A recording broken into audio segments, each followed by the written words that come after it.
Shalom Aleichem Rabbatai. The Mishnah Yomi is continuing in the fifth parak of Maasrot at the fifth Mishnah. Halokeach sadeh yarak b'Syria, one who purchases a field of vegetables in Syria.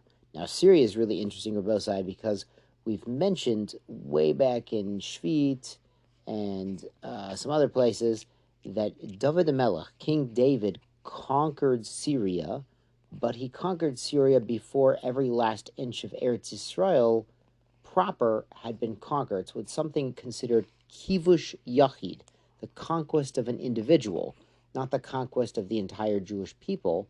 So it doesn't have quite the same full degree of kedusha of Eretz Yisrael. So for some halachot, we treat Syria like Eretz Yisrael, and for other items, we do not. And one of the important distinctions is if a non-Jew owns the land in Syria, it's pater from Truma and Maaser, whereas if a Jew owns it, it's chayev. And that's what we need to know leading into this Mishnah.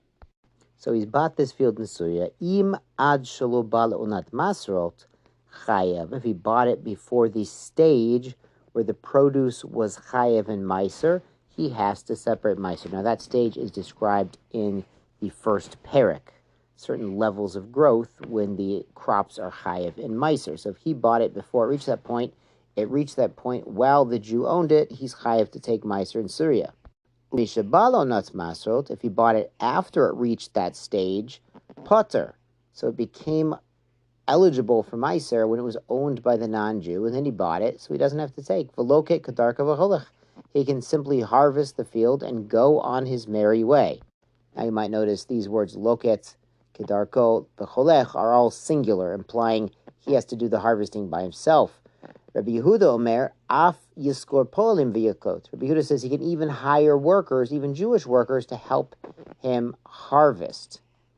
Now that's a bone of contention with the Tanakama, who would hold that you really wouldn't want to hire other Jews to do the harvesting because they'll see he's not separating Truma and Maaser, and these other workers might not know exactly when he bought the field, so they don't know that he has a good reason for refraining from separating the Maasrot, and they might get the wrong idea and fail to separate Maaser from their own fields. But Rabbi Yehuda seems to hold that they would know better. Amar Rabbi Shimon ben Gamliel b'meitav ma'amorim. When do these laws apply? Bisman shekana karka, when the Jew bought the land itself with the produce on it. Aval bisman shelo kana karka, when he's merely buying the fruits, the crops themselves, or the right to pick them, the futures.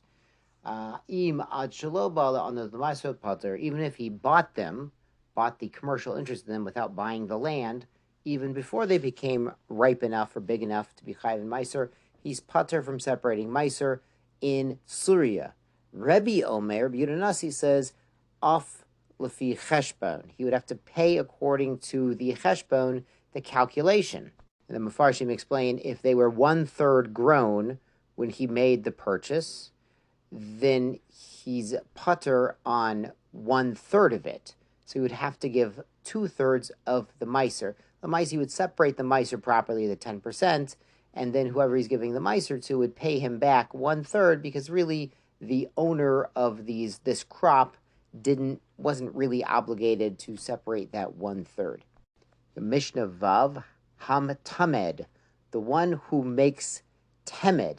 It's an interesting word. The word tamid means always, but temed is a drink basically made of recycling wine sediments, like wine skins and pits and husks, sort of the leftovers, and it contains a little bit of wine, a little bit of the flavor. So if you soak it in water, you get sort of a more dilute kind of a wine grape juice. So Hamtamed, he's making wine, v'natan mayim b'mida, matzakate medato, putter. And he pours in, 1 liter of water into the wine schmutz, and he gets exactly 1 liter of liquid when he's done. He's putter, because he's not really getting any wine out of this. It's all water with a little bit of flavoring. It's just water in, water out, and the flavoring is not enough to be considered chayev and Maaser. The Mefarshim say, even if there is some increase, as long as it's not a 25% increase, it still would not be subject to Maaser. Rabbi Yehuda mechayev. Rabbi Yehuda says, you do have to take Maaser, and then Bar Nura says, This is a case where you did have an obvious increase. For example, you had 3 jugs of water, and now you have 3.5 jugs total. Rabbi Yehuda would consider it as if half a jug of water got absorbed into the schmutz, the grape skins, the squished residue, etc., and then that's still there, and then another full jug's worth came out of the wine residue schmutz, and so now you have quite a bit of this actual wine in. So Rabbi Yehuda would require taking Maaser. Mishnah continues, Matzah yoter kal kedei midato. You find more liquid when you're done than you started with. Motzav mimakam acher lefi cheshbon. You can separate Maaser from another place, from another jug of actual wine you have, lefi cheshbon, not against the entire 3 or 4 jugs or however much water that you poured into the residue, but according to the amount of wine type liquid that added to the measure. So you poured in 3 jugs and you came out with 3.5 jugs. So you can assume you had half a jug of wine equivalent, and you could separate Maaser just for that half a jug amount. Shkoyach Rabosai.